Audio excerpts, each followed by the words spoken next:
Buenos días. Nos encontramos reunidos hoy en el conversatorio sobre los novísimos para afrontar la segunda parte, que es el juicio.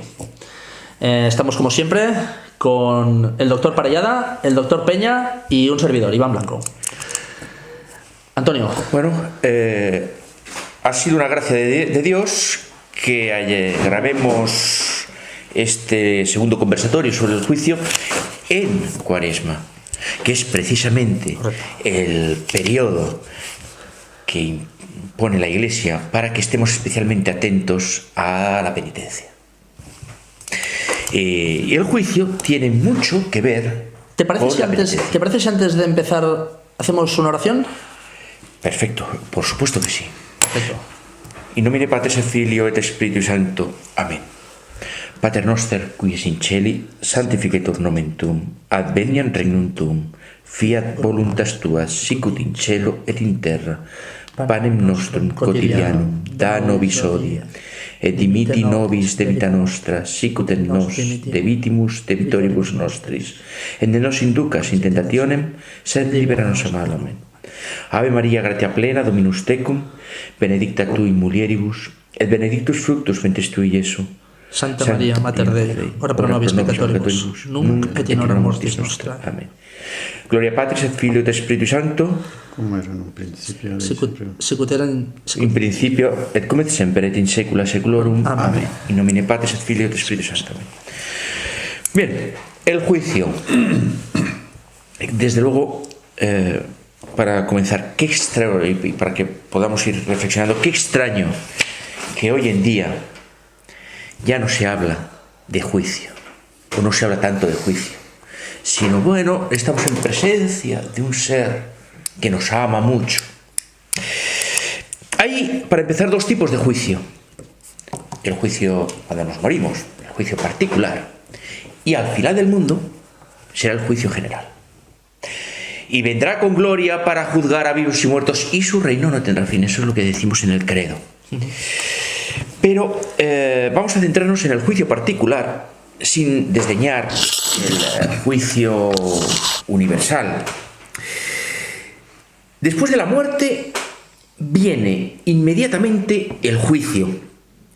A decir de Arroyo Marín en su teología de la salvación, tras el cual viene la gloria, el purgatorio o el infierno. Y os hago una pregunta. ¿Qué podemos decir de cierto sobre el juicio? Según la doctrina católica y la tradición de la Iglesia, doctrina católica de toda la vida, no esta doctrina modernista que se nos ha venido y se nos está vendiendo, desde mi punto de vista, desde hace ya, para mí, ya demasiado tiempo. Bien, entonces yo os pregunto, ¿qué podemos decir de cierto del juicio? Y si todavía está vigente hablar de juicio, si podemos seguir hablando de juicio ante toda esta nueva teología modernista.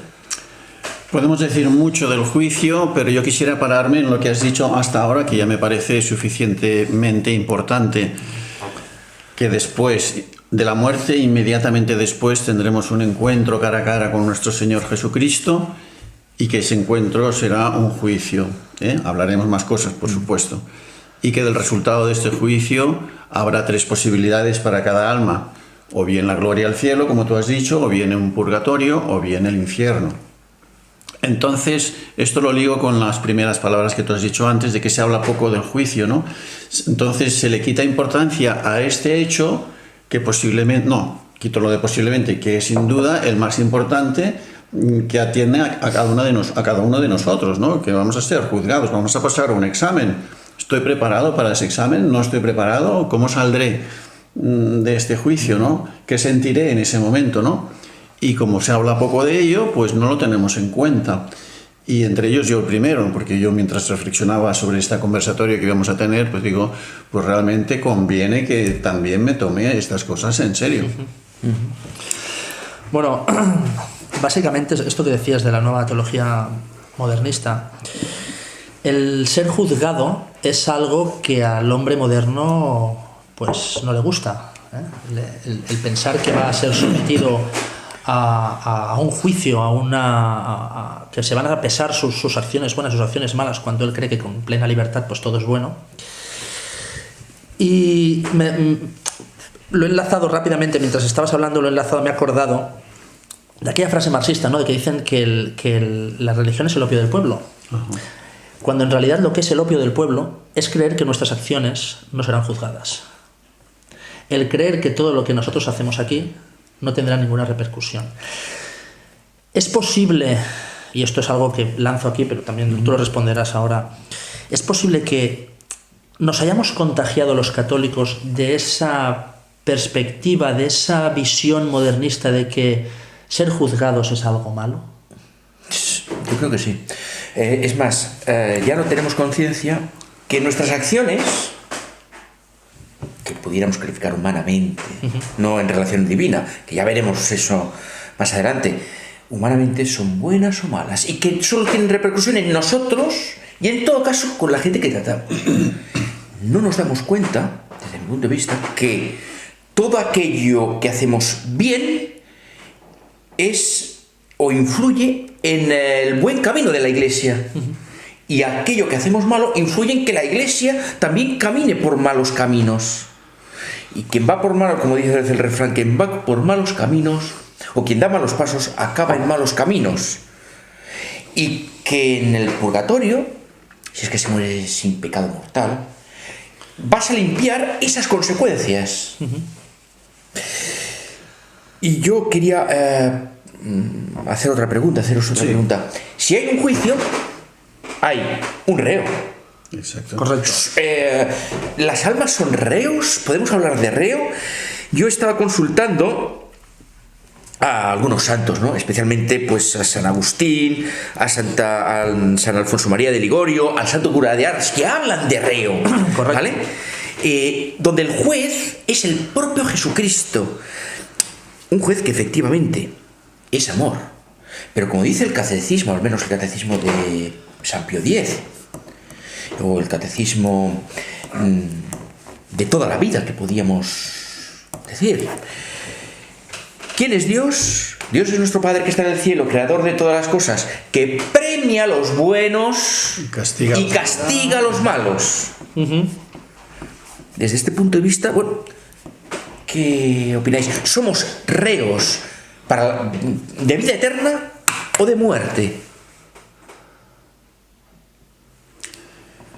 Así es, ¿no? Así lo creemos, pero quisiera comentar también una tendencia que me parece que se está extendiendo, de poner el acento en una verdad, pero poner tanto el acento que entonces el equilibrio de verdades se destruye y entonces resulta una falsedad. Me explico. El acento en la misericordia de Dios, ¿no? Dios misericordioso, Dios bueno, Dios es amor, que duda cabe, ¿no? Y entonces, en el último momento, en ese juicio, pues de alguna manera todos se nos dará algún recurso para que salgamos con bien del juicio, para que no vayamos al infierno. Incluso he oído la teoría pues de que todos se salvarán, lo cual me parece peligroso porque eso te da una falsa seguridad que puede llevarnos a cometer errores irreparables. Eso ya a partir de... ya antes, ¿no? Pero con la Nouvelle Théologie estuvo muy publicitado esto. Sí. Es que esa idea que comentas de que todos se salvarán, la encuentro muy ecuménica. ¿Qué quiero decir?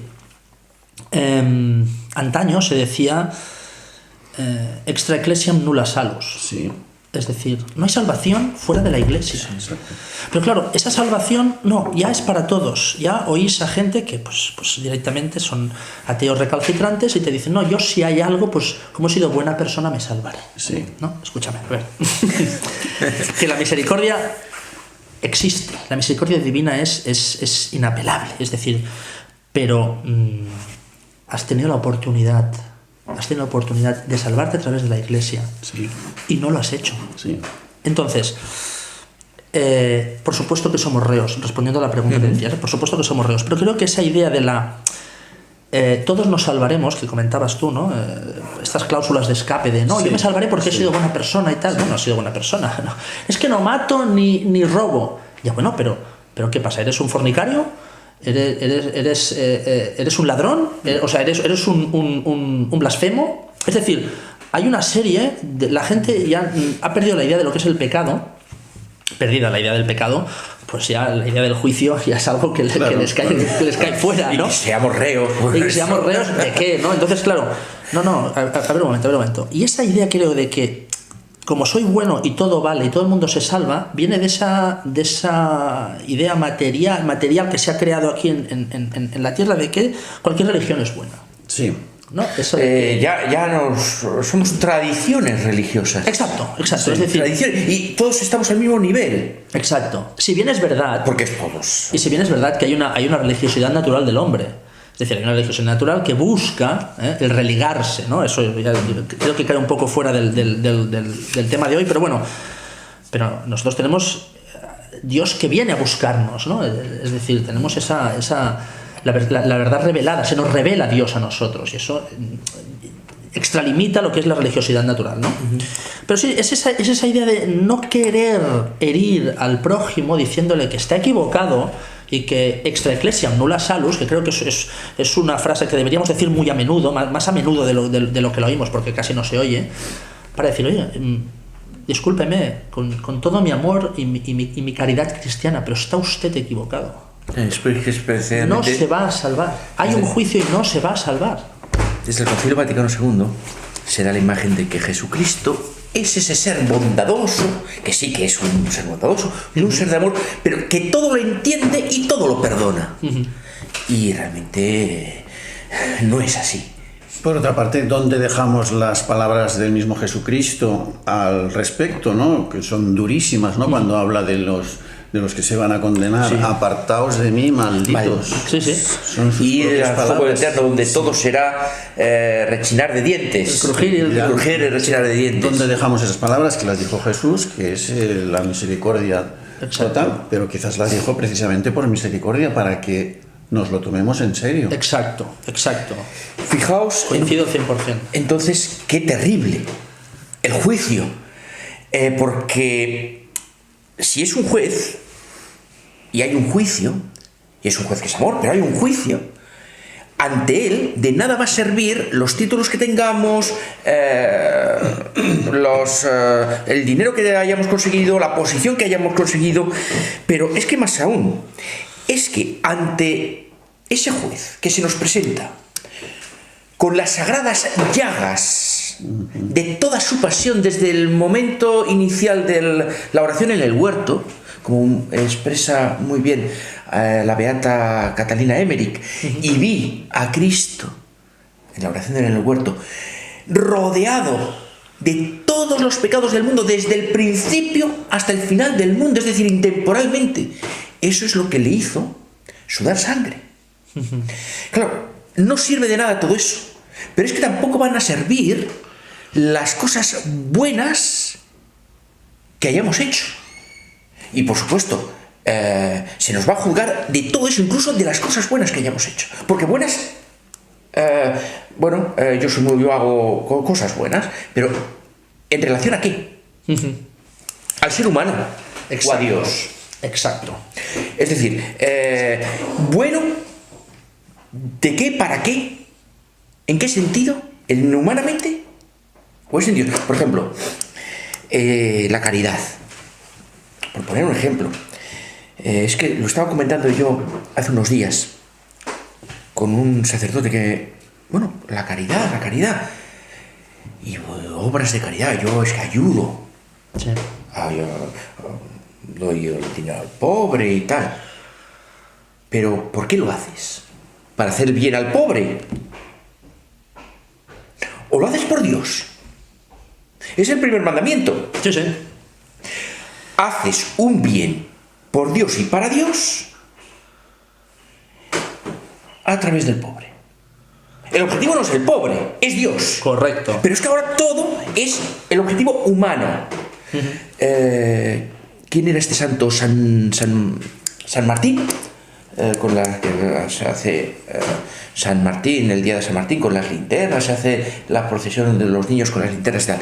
San Martín encuentra a un pobre y le da la mitad de su capa.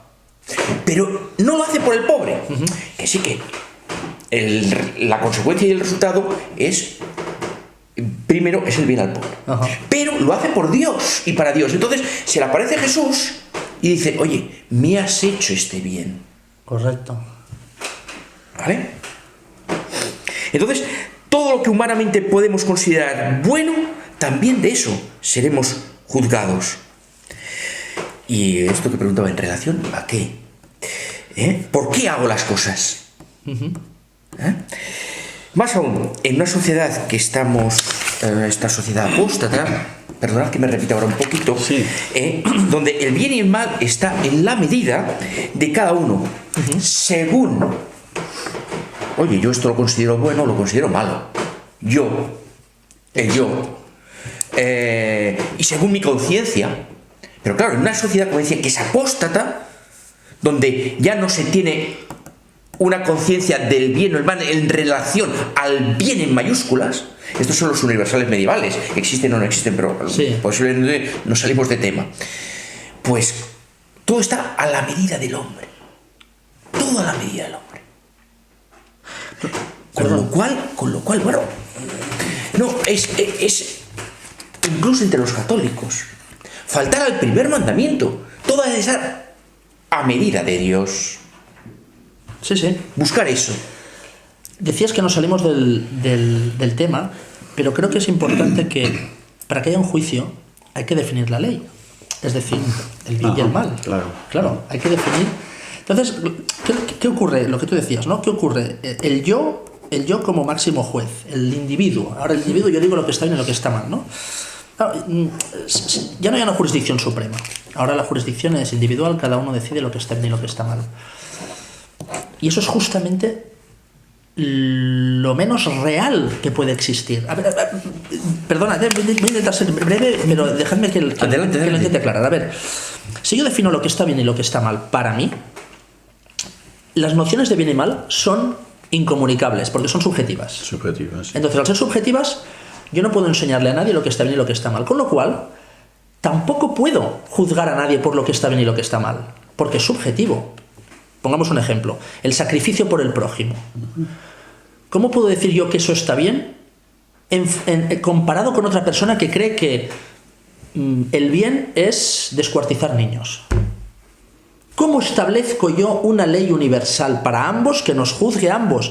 Por eso, como se ha dinamitado el principio de bien y mal en esta sociedad, no tenemos, a nivel humano, a nivel subjetivo, a nivel moderno, no tenemos parámetros legales para decidir lo que está bien y lo que está mal. Entonces nos sometemos a la ley del hombre, las leyes que hacen en los parlamentos, por una mera convención social, pero en realidad no creemos en ellas, porque si cada uno puede hacer el bien y el mal, nadie puede juzgarme. Esta frase de nadie puede juzgarme, supongo que los espectadores habrán cansado de oírlas.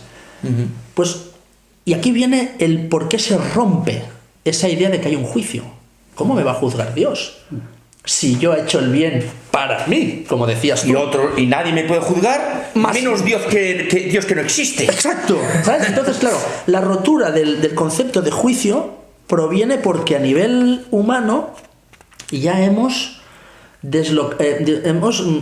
dislocado lo que es el bien y el mal, en lo que le toca a cada sitio, sino que cada uno se lo puede crear a su manera. Perdón, era el inciso que quería hacer. Yo quisiera cambiar un poquito por supuesto, el tema, claro que sí, centrándome en cosas interesantes a mi juicio, que es el aspecto psicológico de la persona en ese momento. ¿Qué sentirá? Vale, ahora vamos a eso. Vale. Solo quería, antes de hacer esa ruptura, ¿no? Es una sociedad apóstata, lo que tú querías introducir, desde luego, en ese momento de muerte, que eres juzgado en ese lugar, en ese sitio y en ese momento.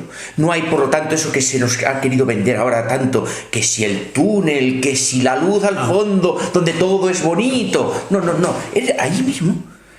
eso es, pues como han dicho tantos santos, ¿no? El Dies Irae. El Dies Irae. Tomás Celano dice, y cantó aquello de: se abrirá el libro escrito que lo contiene todo sobre nuestra vida. Sí, bueno, lo que se me ocurre ahora en este momento. Estamos poniendo el acento en el aspecto del juicio, como que hay un reo que nuestros actos y los juzgará, ¿no? Y esto puede introducir, y me parece bien, un poquito de temor, un mucho de temor. Mucho. Entonces, podría estar relacionado con lo que se llama el temor de Dios. No sé si podría estar relacionado con el santo temor de Dios, que es uno de los dones del Espíritu Santo. Y que además es el principio de la sabiduría. El principio de la sabiduría. Pero no el colmo de la sabiduría, ¿no? Es el primer paso en el acercamiento de Dios, podríamos decirlo de alguna manera, ¿no? Entonces, de cara al juicio, tampoco conviene ir armados solamente de temor, sino de haber crecido en el amor. Fe y esperanza. Porque allí se nos juzgará también, bueno, has hecho estas cosas, pero ¿con qué grado de amor las has hecho? Un poquito, quizá con lo que decías tú de cuáles son las motivaciones por las que hago las cosas, que me imagino que querías decir algo de eso. Hago cosas buenas, cosas malas, en relación a esa ley original, pero ¿con qué motivo hago incluso esas cosas buenas, ¿no? Claro, porque hay dos formas de enfrentarse al juicio, porque ¿qué le pregunta al joven rico a Jesucristo? ¿Qué tengo que hacer para alcanzar la vida eterna? Cumple los mandamientos, ya lo sabes, ¿no? Sí. Ya lo sé, dice él, cúmplelos. Eso te garantiza que no irás al infierno, pero tendrá el grado de amor suficiente para ir directamente al cielo, porque luego Jesús añade, si quieres ser perfecto... Porque hay que ser perfectos como Dios nuestro Padre es perfecto. Si quieres ser perfecto, entonces para entrar al cielo habrá que entrar con un amor total. Si es que no queremos pasar por el purgatorio, digo yo. Correcto. Digo yo. Entonces, bueno, pues... ¿qué opináis? Pues que estoy totalmente de acuerdo. Me ha ido una idea de la cabeza. Entonces aquí cobra una luz fantástica el primer mandamiento de la ley de Dios. Amarás a Dios sobre todas las cosas. Correcto. Que no quiere decir no amar a las cosas, claro, sino amar a Dios por encima de todo. Exacto. Porque si amo alguna cosa fuera de Dios o más que a Dios, ¿cómo podré entrar? No iré al infierno, pero ¿cómo podré entrar al cielo si estoy queriendo algo que Él no quiere? En una materia no grave. Entonces hay que empezar a desprenderse de todo en el sentido psicológico. A purificarnos. Ya. Exacto. Miércoles de ceniza. Estamos, el miércoles de ceniza que nos recuerda. Con más intensidad, ¿eh? Porque cuando el sacerdote nos pone la ceniza, que nos dice: cristiano, recuerda que polvo eres y polvo te convertirás. Arrepiéntete y cree en el Evangelio. Es decir, es que un solo pecado mortal,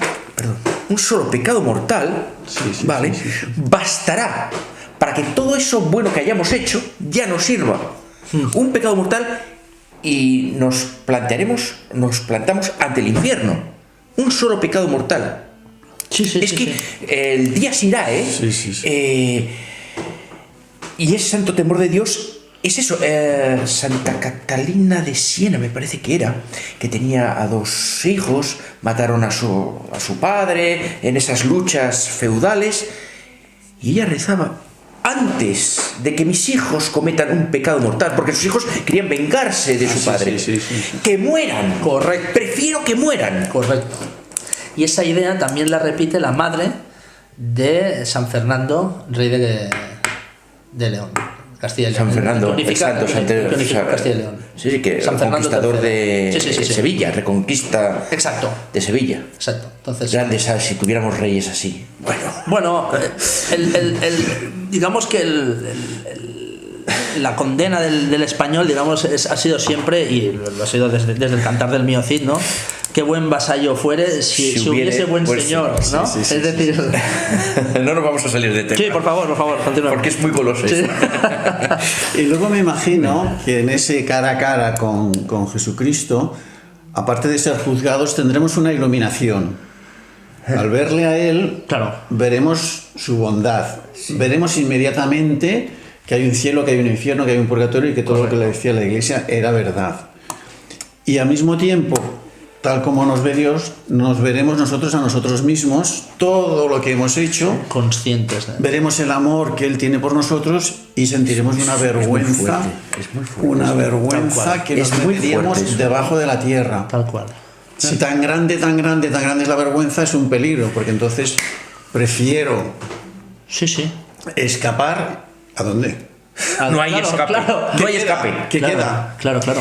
Entonces, es un momento tremendo que hay que afrontar y que, en fin. ¿Cómo somos? Y en relación a cómo somos, en relación a cómo Dios nos ha creado y cómo estábamos después del bautismo. Claro. Es que Claro. Y lo que esperaba de y lo que esperaba mí, de nosotros, que esperaba de mí, cada uno de que nosotros. hemos hecho y lo que podía haber hecho. Es que ni siquiera los santos escapaban a ese temor. Ha sido, como dice Daniel 5, ha sido pesado en la balanza y ha sido hallado falto. Sí. Esto es muy Es fuerte. terrible, es terrible. Es una sentencia. Es, bueno, es... Y en ese sentido, el purgatorio es una bendición, porque con esa Correcto. vergüenza Correcto. jamás me meto yo en el banquete. Correcto. ¿Cómo voy a entrar yo en ese banquete así? No me lo merezco. No me lo Correcto. merezco, y entonces se me da un tiempo De purificar. para acabar de purificarme, en fin. A ver qué os parece, avanzando un poquito, ¿qué os parece esto? Si es un juicio, hay un juez, hay un acusador. Por supuesto, un fiscal. Y un fiscal. sí. Ese acusador es Satanás. De hecho, Satanás significa el acusador. El acusador. ¿Qué os parece eso? Y que nos va a recordar todo esto de lo que hemos estado hablando. El mal que hemos hecho, el bien que humanamente hicimos, pero no lo hicimos por Dios, sino para satisfacernos a nosotros mismos o ya poniendo un poco más de amor hacia el prójimo, porque por el prójimo. Es lo que hoy se vende, Sí. ¿vale? Y bueno, sí que es un grado más, ¿no? Pero hay que dar todavía ese otro paso que decíamos, por Dios, ¿no? Entonces nos quedábamos en el prójimo, bueno, todo eso, Satanás, el acusador, lo va a exponer. Claro. Y va a reclamar Tu alma. nuestra alma, nos va a reclamar esclavos suyos. Ajá. Esto hoy ya no se dice. Correcto. Pero ha estado en la iglesia ahí presente pues casi 2000 años. ¿Qué os parece recuperar esta idea de Satanás como ese fiscal implacable? Me parece absolutamente necesario y muy sano. Y muy sano. Son verdades que, como el infierno, que no es para quedarse ahí atascado, como decíamos antes, pero que conviene saber porque te ayudan precisamente a redireccionarte en el buen sentido, y a partir de ahí te liberas y empiezas a vivir con otra alegría, porque confiamos en la ayuda de Dios, en la misericordia de Dios y en el amor de Dios, que en este camino no va a permitirnos caer si nosotros ponemos nuestro granito de arena. Perdón que te interrumpa, pero fíjate lo que se dice en el Padre Nuestro, el Padre Nuestro de toda la vida. Exacto. Et ne nos inducas in tentationem, es decir, no nos lleves a la tentación, le pedimos. Ajá. No nos pongas en esa situación. Correcto. Porque si nos pones en esa situación, Caemos. vamos a caer. Caemos. O sea, Caemos. Es que una de las ideas también, ayer preparando, ¿no?, un poquito el conversatorio de hoy, recuerdo esa frase de Nahum que dice, ¿quién se liberará de su furor, ¿no? ¿Quién quedará en pie? Es decir, pues con esa idea, ya no solamente el furor de Dios, el santo furor de Dios, no, hay que pensar en lo que tú decías, ¿no?, el acusador. Todas nuestras vergüenzas, todos nuestros pecados, incluso aquellos que creemos, como seres humanos que somos muy soberbios todos, que creemos que nadie sabe, que nadie se ha dado cuenta, esos serán expuestos. Como dicen ahora, pues les gusta tanto a los medios decir, con luz y taquígrafos, ¿no? Es decir, serán expuestos para que se vean en el tribunal y tú dirás, madre del amor hermoso, aquello que hice, aquello que yo pensaba que lo saben. incluso las cosas buenas, que hoy el Evangelio de hoy decía que tu mano derecha no sepa lo que está haciendo tu mano izquierda. Sí, exacto. O sea, las cosas buenas que no has, como tú decías, o como comentabas tú también, que no has puesto ese amor a Dios en el momento de realizarlas. También serán expuestas y te dará vergüenza. Bueno, tiene que ser, no sé, pensar en el juicio es descorazonador, pero a la vez esperanzador, porque dices, wow, hoy empiezo, hoy soy el hombre nuevo que tiene que empezar con el perdón de Dios, y buscas cuanto antes un confesionario. Del alma empieza con la sentencia o empieza desde el mismo momento en que se ha muerto. Eso es. Entonces se presenta ante el juicio, ¿vale? ¿Dónde está esa misericordia de Dios? ¿Quién podrá salvarse? Y es lo que le preguntan a Jesucristo, ¿quién podrá salvarse? Y Jesucristo contesta, para los hombres esto es imposible. Humanamente, hoy todo es relación al prójimo, humano, pero dice, esto es imposible para el hombre, ¿vale? Pero no para Dios. A ver, ¿qué os parece? ¿Os importa hacer una respuesta no canónica? Sí, adelante. Dices, ¿cuándo empieza a sufrir el alma, no? En el momento del, ¿has dicho? El momento del juicio, ¿no? De la muerte. De la muerte o del juicio, o cuando conoce todo pues, yo creo que el alma sufre en vida. Es decir, el alma está sufriendo ya en vida porque el cuerpo pues la prostituye. Entonces, claro, incluso en los mejores, es decir, el alma se encuentra, pues tiene la voluntad de religarse al Señor y nosotros le somos un impedimento. O sea, ¿no? Haciendo un poquito, pues hablando de la carta de Diogneto, ¿no? Cuando habla del alma en el cuerpo, pues es lo mismo. Es decir, yo creo que el alma sufre, el alma es sufriente. Y solamente cuando ya se ha liberado del juicio y sabe el destino, respira tranquila. Es decir, bueno, esa es una respuesta no canónica que digo. Pero fijaos lo que dice San Pablo, ¿vale? Al final de su carta, a los 1 Corintios, dice: al final solo queda 3 cosas: la fe, la esperanza y la caridad. Y de todas ellas, la más importante es la caridad. Correcto. Por lo tanto, esa acción de la caridad sobre ese alma, que es un reo, es lo que nos da la esperanza de que podemos ser salvos. Si no tenemos un pecado mortal, y aunque no estemos purificados del todo, vamos al purgatorio. Y ahí está la esperanza, es decir, misericordia y esperanza van unidas de la mano. Van, por decirlo de alguna manera. Sí. Totalmente de acuerdo, sí. Bien, no tengo nada. No hace falta. Es decir, que ese amor es lo que va a permitir salir airosos de alguna manera. Sí. Y dice San Pablo que, pues eso, que solo te quedan esas, y ese amor misericordia es lo que nos permite superar todo. El Señor nos da los medios suficientes para salvarnos. Claro. Lo cual no quiere decir... En vida, ¿eh? En vida. Ya no nos está dando en vida. Exacto. Pero eso no quiere decir que no tengamos que hacer nosotros nada. Como decía San Agustín, quien te creó sin ti, no te salvará sin ti. Entonces, nuestra libertad tiene que pronunciarse. Es cierto que en nuestra vida, nuestra libertad no se acaba de pronunciar del todo al 100% en nada, pero sí de forma suficiente, ¿no? Entonces, ahí me hace pensar un poco, estaba pensando un poco en la teoría evangelista, si no me equivoco. Uy, a ver. No, relacionado con esto simplemente, ¿no? Ha tentado a la bicha. La bicha. No, que a veces crea una falsa esperanza en el sentido... Dios me perdona todos los pecados con tal de creer que me los perdona, y entonces ya estoy perdonado y ya me salvo, con lo cual yo creo que en esta concepción falta mi decisión libre de adherirme al Señor, de religarme a Él.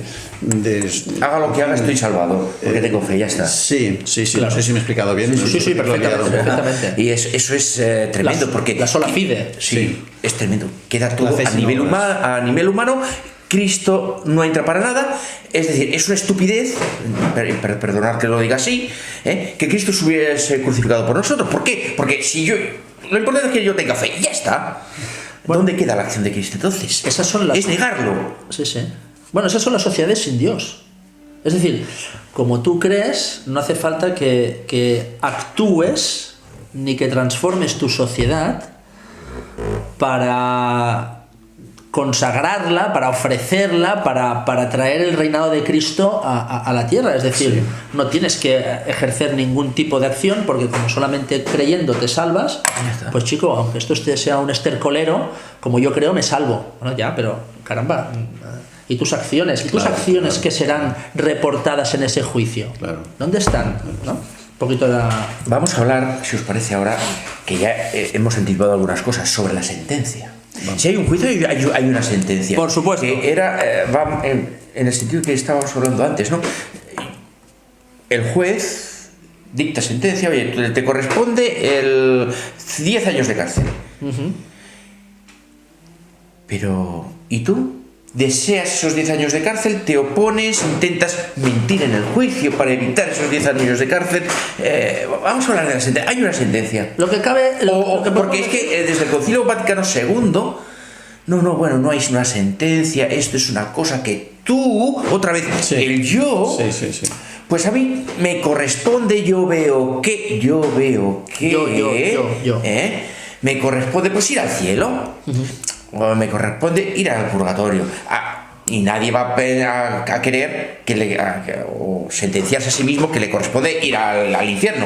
Por eso luego se dice esta teología actual moderna, del modernismo, que en realidad, como Dios quiere que todos se salven, en realidad el infierno está vacío. La gente no se condena. Y si hay alguien que en realidad no va al cielo, sino que las almas se evaporan, se desintegran. Hay una teoría, un sacerdote misionero del Sagrado Corazón de Jesús, ya fallecido, el padre Pacios, no sé si os suena, que profundizó muchísimo, era un sabio de las Sagradas Escrituras y profundizó muchísimo, tiene varios libros sobre el acto final. Sí. El acto final de la persona, que es aquel en el cual actuará con la máxima libertad. El acto final es el momento de la muerte, pero casi diría que casi previo al juicio, por un momento ya de iluminación, un momento de iluminación en el cual ya te has desprendido de la concupiscencia que te pesa y que te impide decidir libremente, y que en ese acto final decidiremos por él o sin él. Evidentemente ese acto final vendrá condicionado por todos los actos parciales que durante la vida he realizado, buenos o malos, me irán favoreciendo, pero que en teoría, decía él, pues ese acto final podría ser un poco sorprendente, un poquito como alguna conversión, tipo el buen ladrón, sí, en la cruz, ¿no? Que en esa iluminación final, ya perdida la concupiscencia, pues realmente se salvó. Sí. Es el primer santo. Claro, exacto, ni más ni menos. Entonces la teoría del acto final tiene sus cosas positivas, pero también entra casi... crea un poco de duda, pero... No tiene que ser para... Acabo ya este tema. Una anécdota del padre Pacios, que era un hombre de una gran misericordia, con su devoción al Sagrado Corazón de Jesús. Y tengo una imagen de él, de verlo confesar en la iglesia de San Miguel, allí en Calle Montaner. Sí. Era un hombre ya mayor, corpulento, los pelos totalmente canos y la cabeza grande, morena. Me acuerdo verle confesar, y un niño pues de 10 años allí confesándose, pequeñito, las dos cabezas allí. Y la imagen se acaba la confesión, sale el niño, pasa por donde estoy yo y se ve con una sonrisa que llega hasta las orejas. Qué esperanzador. Y cuando alguna vez me confesé con él y me dice: ni que te confieses 5 veces al día, el Señor se alegra enormemente. Dales alegría, dice, dales alegría al Señor de acercarse a la confesión. Quisiera comentar 2 cosas. Sí, una, la digresión. Una es esto que tú has dicho, este primer punto que tú has dicho. No tiene por qué ser a todas las personas. Hay, especialmente si llevamos al tipo de pecado, hay un pecado que es que esto hoy no se predica. se ha ocultado, pero sigue estando presente en la doctrina católica. Los pecados, Dios perdona todo, es capaz de perdonarlo todo, menos los pecados contra el Espíritu Santo. Correcto. Esto es cierto, es cierto. Y uno de ellos es la impenitencia final. Ah, Mueres impenitente, es decir, negando a Dios, no reconociéndole a Jesucristo, no reconociendo a Jesucristo, sí, pues. muriendo ateo. Yo no quiero saber nada. Tu último pensamiento es el rechazo a Cristo. Sí. Con lo cual, eso es tremendo. Claro, has rechazado a Cristo, incluso en ese momento de tu centésima de conciencia, ¿cómo luego vas a Afrontar el juicio, afrontar? Bueno, eso va que sí, que Dios te puede dar esa luz, pero siempre y cuando estés libre de ese pecado. ¿no? Claro. Dime. Perdón, también una pequeña digresión. ¿Cuántos pecados no son perdonados por reconocer a Cristo en el último momento? ¿Cuántas personas han pasado su vida dándole la espalda? No lo sabemos, esto es un misterio de Dios, pero ¿cuántos pecados no le son perdonados a alguien que en el momento final, en el momento de expirar, reconoce a Cristo?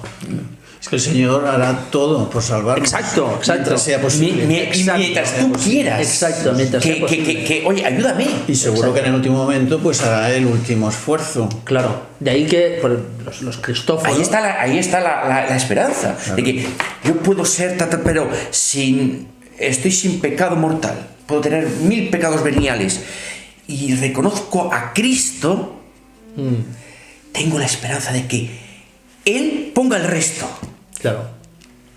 Y aquí que pues eso, ¿no? En el frente donde habían tercios de requetés, en la cruzada del 36, pues había un Cristóforo que llevaba una cruz para que el herido, el muriente, pudiese mirar a la cruz y encomendarse, ¿no? Y reconocer a Cristo. Entonces, claro, casi era más importante llevar la cruz que llevar un fusil. Bueno, casi no, era más importante. Los cristeros hacían lo mismo. Los cristeros, claro. Salían a la batalla y delante de todo estaba claro, porque si te hieren el portador de la cruz y vas a morir, el último pensamiento sea para el Señor y pidiéndole perdón. Entonces, bueno, como los pecados cada uno conoce pues los suyos y Dios conoce los de todos, pues que al menos mi compañero, que yo no conozco sus pecados, mi compañero de armas, pues que pudiese encomendarse al Señor y pedir perdón, ¿eh? Todos de cara a la cruz.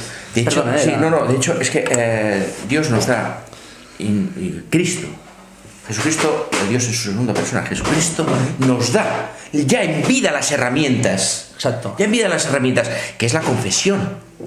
Sí. O bien, ya si no has podido confesar en ese momento de lucidez, de ponerte en sus manos, ¿no? Exacto. La confesión, por eso la confesión, aquí pues el santo cura de Ars, por ejemplo, y otros muchos santos, pero el santo cura de Ars como ejemplo, ¿no? Arquetipo. Sí. El ejemplo y arquetipo es Jesús sacerdote. Por supuesto, ¿no? por ¿Vale? supuesto. Pero ahí está el santo cura de Ars, siempre en el confesionario. Sí. Porque entendía, cosa que, fijaos que lo primero que hizo el modernismo conciliar es quitar los confesionarios. Consideraba que el confesionario era ese tribunal. El juez, ¿dónde está? En un tribunal, ya está el juez en una mesa, lleve o no lleve mazo, ¿no? Y está allí. Sí. El confesionario físico y el reo arrodillado es ese tribunal. Así lo consideraba el santo cura de Ars, ese tribunal, de tal manera que todo lo puesto en ese tribunal, pues es lo que se dice también en el plano humano, cosa juzgada, cosa sentenciada y ya está. Sí. Y llegado a ese tribunal, se supone, si es una buena confesión, examen de conciencia, dolor de los pecados, arrepentimiento, petición de perdón, propósito de la enmienda, ¿vale? El sacerdote te perdona. Sí. Ya está perdonado, ya está. Cosa juzgada, cosa sentenciada, y en la sentencia has salido triunfador. Por eso es tan importante Qué maravilla. hacer una buena confesión. Correcto. El sábado, este sábado, estaba yo hablando con un sacerdote. Sí. Y salió el tema. Y me decía, incluso, no sé, he mentido. Bueno, ¿cuántas veces has mentido? Sí. Y has dicho esa mentira Sí. desde tu última confesión. Sí. Y digo la mentira, o una fornicación, o un tal, o un cual. Sí. ¿Cuántas veces? Es decir, incluso el numeral. Claro. Cosa que ahora, bueno, he sido malo. Bueno, sí he mentido alguna vez. No, ¿y en qué circunstancia? Naturaleza, número y grado, es decir... Exactamente, naturaleza, número y grado. Hay que decir, claro, es decir, oiga, 5 veces contra el sexto mandamiento, contra Y en estas contra el noveno, condiciones, contra el total. octavo, contra el séptimo, de carácter 2 graves, 3 leves. Y mire usted, se me apareció ese culo por allí y me fui detrás. Y punto. Claro, No, claro. Y entonces, bueno, pues... O es que tengo un amante y mire usted, y Claro. y nos vemos y... Pero hay propósito de enmienda. Todo específico. Correcto. Que otra de las cosas que se ha laminado Sí. es el examen de conciencia. Quizás sería bueno, esto que estáis hablando me hace pensar en, claro, la espiritualidad y la psicología y los trucos interiores que uno hace, y los atajos, todo eso es muy normal, es muy humano, ¿no?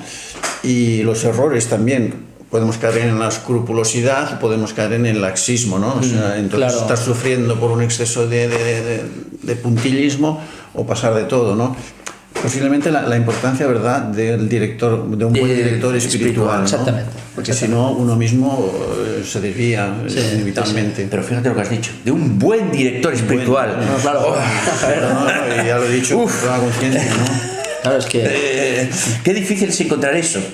Un buen sacerdote recto como Deus mana, Como Deus mana, sí. como Dios manda, ¿eh? Sí. O sea, Bueno, ¿qué decían los vandeanos? Viva el rey y los buenos curas, ¿no? que fíjate, Pues eso, los buenos curas, un buen director espiritual que nos diga, esto, chico, estás siendo demasiado estricto, el demonio te quiere hacer sentir más culpable de lo que realmente eres. Que esto también es algo... es pecado, ¿eh? Sí, por Esto también supuesto. es Por o es supuesto. pecaminoso. Exactamente, es pecaminoso. Y después también la laxitud. Es que la laxitud está por doquier. Es decir, y es que la gente ya ha perdido la noción del pecado. Es más fácil identificarlo. Caer por laxitud que no, Que no por Exacto, laxitud que exactamente. no por... A día de hoy, pues alguien que es en exceso, ¿no? Piadoso, puede llegar a creer, no digo exceso piadoso, a ver, entiéndeseme bien, que la expresión Exceso puntilloso. puntilloso, exacto, pues puede llegar a caer en decir, oye, chico, quizás esto Relájate. exactamente, ¿no? Pero no mucho. la pena que te estás imponiendo tú es la tiene que imponer un sacerdote. O sea, tú no seas... Sí. Si tú te encuentras en una situación que crees que has pecado, te diriges a un confesionario y el sacerdote te dirá. Y punto. Y no seas tú tu juez, porque tú no puedes ser juez, no puedes ser juez y parte. Juez y parte. Juez y parte, no puedes ser juez y parte. Entonces, bueno, pues el juez, ¿quién es? En este caso, a nivel, pues... aquí en la tierra es el sacerdote en el confesionario. Bueno, pues ya está. Pues. Fíjate lo que tú has dicho. El cura. Sí. Cuando has hablado de los vendeanos. Sí. ¿Vale? Pero es que eso va precisamente a este punto. El que cura. El médico cura el cuerpo. Correcto. El sacerdote cura el alma. De ahí viene la palabra cura. Claro. El cura, el que cura el alma. Sí. O sea, es que estamos en visto. Sí. Es una enfermedad. Sí. Lo que decíamos, me parece que lo comentábamos en el anterior... En muerte. Sí, en la muerte, conversatorio. Lo que afecta al cuerpo afecta al alma y lo que afecta al alma afecta al cuerpo.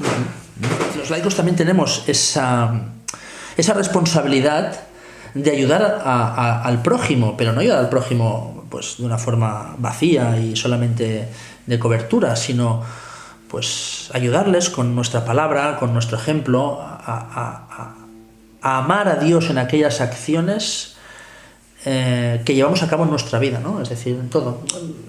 Quizá me estoy yendo un poco del tema del juicio, vamos a intentar volver, pero ¿en vistas a qué?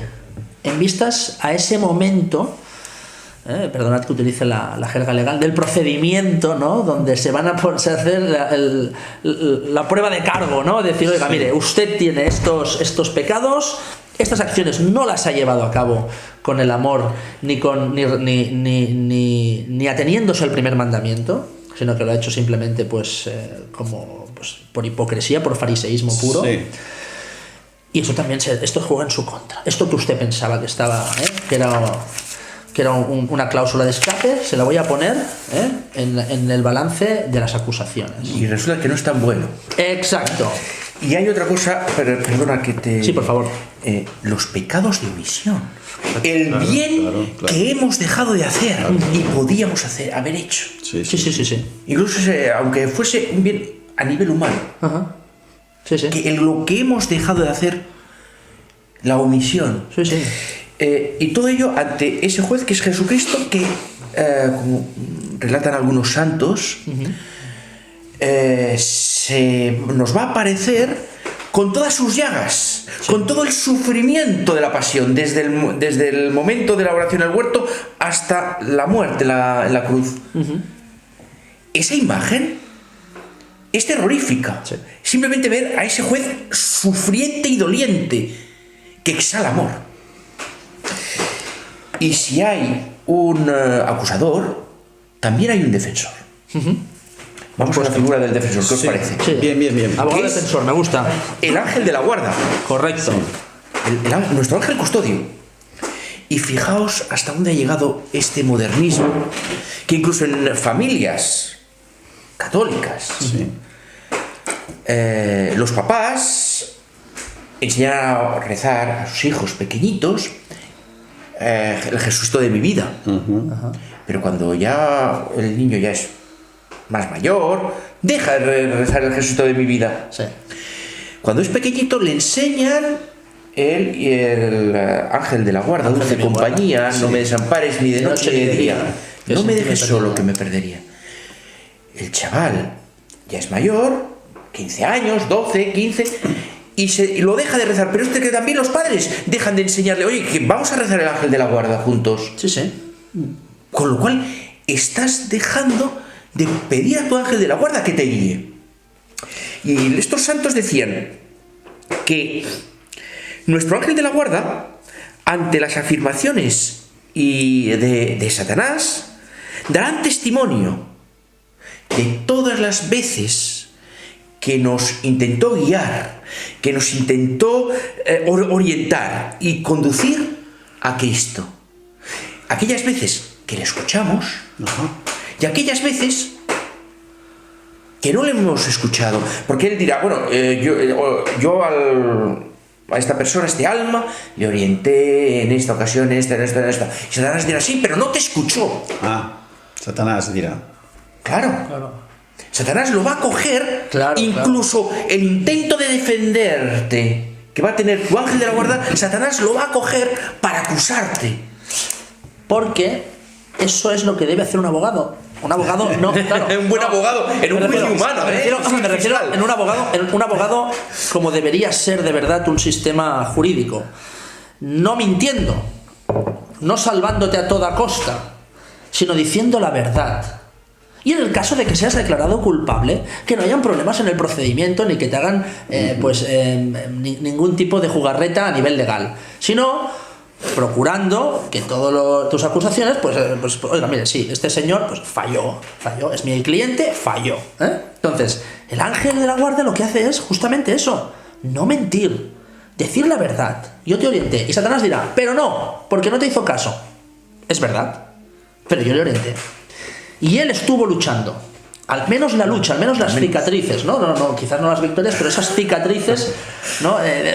Pues mire, lo intenté, ¿qué quiere que le diga? Bueno, pues, oigan, que juega todo también a favor eso. Bueno, planteo una pregunta a raíz de un libro que he leído hace poco de José María Zabala, al cual conocéis y seguramente conocen nuestros espectadores. Un autor muy serio, ¿no? Que ha profundizado mucho en algunos santos, etcétera, etcétera.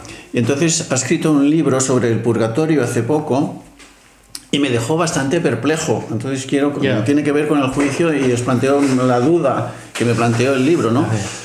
Dice él que también hay, dentro del purgatorio hay un estado de los más bajos, en los cuales el alma no sabe si está condenada o si se va a salvar o no se va a salvar. Ajá. Entonces esa ignorancia pues realmente tiene que ser tremenda, ¿no? Y también, si lo he entendido bien el libro, si no tendré que ponerme en contacto con él para que me lo aclare, que incluso en el purgatorio, planteo mi duda porque parece que va en contra del dogma de la Iglesia, a ver qué pensáis, que incluso en ese estado algunas almas todavía podrían o salvarse o condenarse. En el estado más bajos.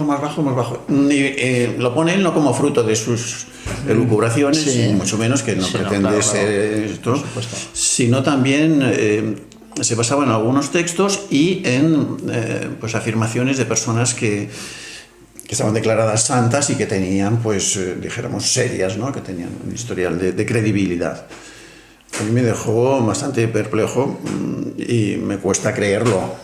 Soy el primero que lo pongo en la mesa como una cosa salido. Sí, perdón, siempre se nos ha enseñado que hay que rezar por las almas del purgatorio. Sí. Entonces, yo, desde mi ignorancia, Sí. pues la idea del rezar siempre pues, por el sufragio de esas almas era para cortar su sufrimiento, ¿no? Es decir, que llegasen a la gloria de Dios lo antes posible. Entonces, las oraciones pues son muy valiosas en ese aspecto. Sí. Claro, ahora que comentas esto, ostras, me deja circunspecto. Como me quedé yo claro, cuando lo leí, sí. pero porque uno siempre piensa, bueno, si vas al purgatorio, pues estás, digamos que es tu júbilo Sí. de recibir el castigo, la limpieza para poder llegar al cielo, porque sabes que tu destino Exactamente, final es el cielo. Pero claro, esto le deja a uno descolocado. le deja a uno un poquito inquieto en la silla, porque dices, un momento. Queda... Yo, a ver, si esto fuera así, resulta que no hay esperanza. Es decir, en el cielo hay una jerarquía y hay estadios, Sí. y hay unos ángeles y almas que están más próximos a Dios y otros menos próximos a Dios. Y cada uno es feliz en su situación. En el purgatorio igual, y en el infierno igual. Hay sus estadios, y en el purgatorio igual. Pero lo que yo siempre he entendido, puedo estar equivocado, y lo que se me ha enseñado desde pequeñito, en ese catecismo de toda la vida, pues es que en el purgatorio está la esperanza de la salvación, aunque sea al final del mundo. Sí. Correcto. Aunque sea al final del mundo. Correcto. Con lo cual se me hace muy difícil. Habrá que consultar para mí Rollo Marín, la teología de Rollo Marín. Cuando terminemos el ciclo de los novísimos, volveremos sobre este tema del purgatorio. Y yo me comprometo a profundizar un poco más en ese tema. Incluso me voy a poner en contacto con José María Zavala. Oh, perfecto. Entonces, a mí, porque sería la eliminación de la esperanza. Y en el purgatorio, no digo, iba a decir lo que reina, ¿no? Sino un elemento esencial para las almas poder estar viviendo esa situación de sufrimiento es la esperanza. Sí. La esperanza de que van a ir al cielo. Correcto. Y con la oración que puede acelerar el proceso de la iglesia militante. Correcto.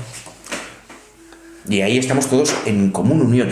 Y más aún, se me enseñó que ese alma que sale del purgatorio por tus oraciones va al cielo y en el cielo intercede por ti, efectivamente. Una pregunta. Cuando uno es juzgado, el Señor te juzga y te dice aquí o allá. Lo estamos planteando un poco simplificadamente. Sí. Y eso coincide también con el propio juicio de uno. Alguna vez he leído, ¿no?, de que uno mismo se juzga también porque se ve sus obras, ve dónde le corresponde, y uno mismo también decide él, no, a mí me toca el purgatorio. Ajá. Ya voy. Sí. Me dice, pero yo mismo ya voy. Claro. Me toca el infierno, pues ya voy. Es decir, ¿se juzga a uno mismo también? Sí. A ver. La cuestión y el amor de Dios te juzga.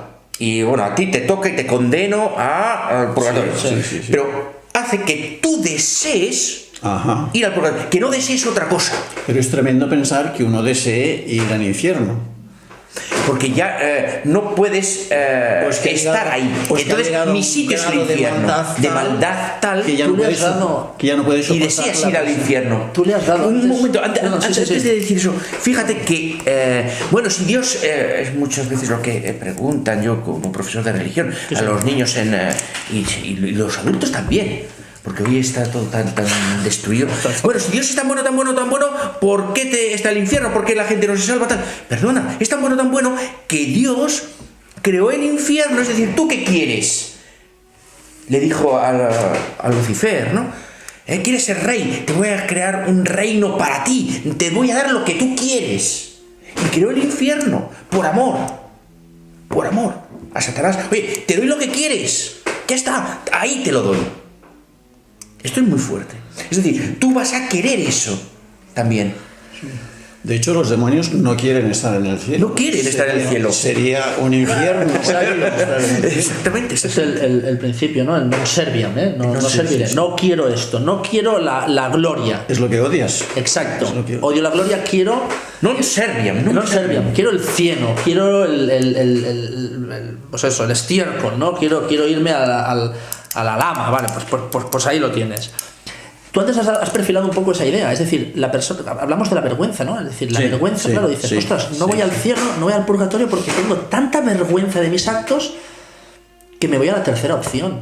Pues la tercera vía, ya sabemos, es el infierno. Es decir, que tu propia vergüenza, tu propia, digamos, tu propio conocimiento, tu propia maldad te dice no. Es decir, ya debe ser seguramente más que vergüenza, ya debe ser odio. Claro, sí. Odio es decir, a lo que tu propia maldad. He vivido sin Dios toda mi vida, pues me lanzo a vivir la eternidad sin Dios. Y ahí te toca, y ahí te vas. Lo que queda. Exacto, lo que te queda. Como dicen Lucas 13, Mateo 19, ¿quién podrá salvarse? ¿Vale? ¿Qué es lo que preguntan? Sí. ¿Y quién podrá salvarse? Yo os hago esa pregunta. ¿Quién podrá salvarse entonces? Antes de responder a esa pregunta, como estamos hablando de ese juicio y esa alma, quiero recordar a San Pablo en su primera Corintios 13:13, ¿no? El amor es y luego dice, ahora veo como en un espejo, veladamente, pero entonces veré todo como es en realidad. Correcto. No la realidad a la que estamos acostumbrados material, sino la realidad en relación a Dios. Sí. Ahora conozco en parte, pero entonces conoceré del mismo modo que Dios me conoce a mí, tal como he sido conocido, creado, limpiado por el bautismo. Entonces el alma verá y comprenderá con total claridad, sin error alguno, todo sufrimiento ocasionado a Cristo desde el mismo momento del instante de la oración en el huerto. Entonces, ¿qué papel juega esa misericordia de Dios? ¿Dónde está? Y lo que os decía antes, ¿quién podrá salvarse? La confesión, pero que en la confesión se perdona el pecado, pero no la culpa. La culpa permanece. Por eso, para mí, desde mi punto de vista personal, cuando se reza el Padre Nuestro tal como está actualmente, perdona nuestras ofensas. La ofensa a Cristo es el pecado que se perdona en la confesión, en el sacramento de la confesión. Siempre se ha dicho, perdona nuestras deudas, es la deuda que va a quedar y hemos de pedir a Dios que nos la perdone, como nosotros perdonamos a nuestros deudores, debitimus debitoribus nostris, ¿vale? Y es lo que hemos de pedir. Y viene ahí pues los actos que se pueden hacer según manda la Iglesia, las indulgencias para liberarnos o que se nos perdonen esas deudas o parte de esas deudas, que es humanamente hablando el tiempo de purgatorio que uno puede estar, más o menos. Correcto. ¿Vale? Por otro lado, quisiera, ya estamos prácticamente acabando, si os parece correcto, quisiera que incidiéramos un poco más en los pecados contra el Espíritu Santo. Es muy fuerte. Sí. Esto, Dios, que es todopoderoso, puede perdonar todos los pecados menos los pecados contra el Espíritu Santo. Sí, sí. Es tremendo. Santo Tomás de Aquino dice que no es que no los pueda perdonar, es que el alma impide la gracia y misericordia de Dios. Impide que actúe en ti. Él te la puede dar, pero tú impides que actúe en ti. Entonces puedes morir impenitente. Impenitente. Estos pecados contra el Espíritu Santo, como dice la tradición dogmática, es, y tenemos por ejemplo el propio Santo Tomás, la blasfemia, el vejar, la injuria contra las cosas sagradas. ¿Cuántas injurias hay hoy contra las cosas sagradas? ¿Vale? Estamos en una sociedad Por doquier. satánica. Sí. Porque ese, como no tiene perdón de Dios, ese es uno de los pecados en que se basa la sociedad actual. Claro. La impugnación de las verdades de fe. ¿Cuántas verdades de fe, incluso desde dentro de ciertos sectores eclesiásticos de la Iglesia, se están negando? ¿Vale? La envidia o el pesar por las alegrías de los demás. Correcto. O por las penas de los demás, el alegrarnos por las penas de los demás. Y luego hay unos pecados que la tradición de la doctrina llama pecados que claman al cielo. Como decía San Agustín, para el que quiera creer tengo 1000 argumentos y ninguno para el que no quiera creer. Muy bien. Y es así. Yo comentaría, por ejemplo, lo que dice Proverbios 28. El que oculta o sostiene sus pecados vive en pertinaz y obstinado pecado, no prosperará, pero el que los confiesa tiene esperanza, se aparta de ellos, alcanzará misericordia. Es decir, al final, si estás en esa situación, es la misericordia de Dios la que te salva, es Cristo el que te salva. Tú no te vas a salvar, como dicen los protestantes, no, porque tengas fe.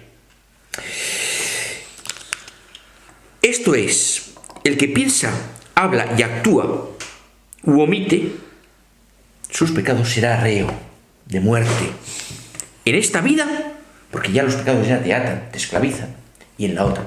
Pero el que está abierta, yo soy pecador, yo esto, tal, intento, conforme las herramientas que Jesucristo me da en la iglesia, intento cambiar, pero soy débil y he vuelto a caer, bueno, intento continuar por el camino, estoy en la lucha, por eso somos iglesia militante, soldados de Cristo.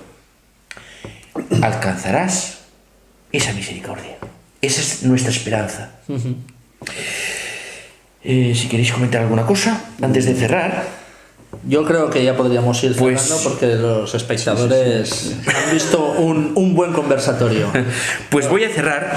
Solamente que ha sido un placer y que esperamos con impaciencia esta Por supuesto. lo que nos has anunciado de los amos Pues- del dinero. Pero, sí, dinero, los sí. vamos a- pero bueno, terminaremos primero con los otros novísimos. Sí, Bueno. voy a cerrar Nos queda infierno y gloria.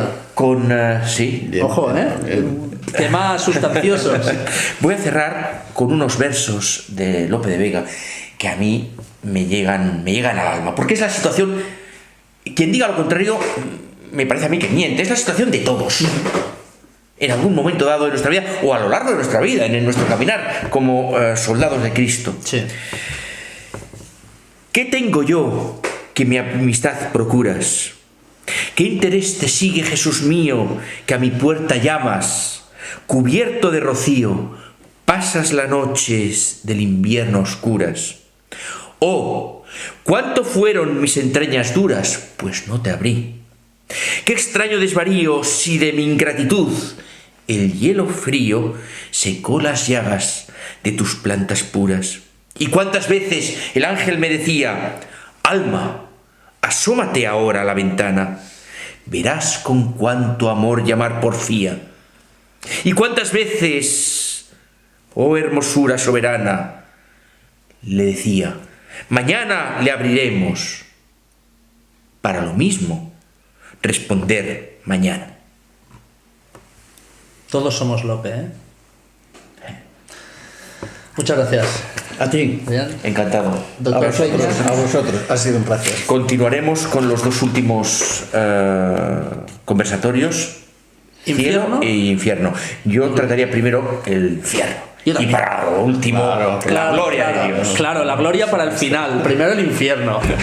Muchísimas gracias a todos. Gracias Espero a que todos. os haya gustado y que saquemos todos buenos.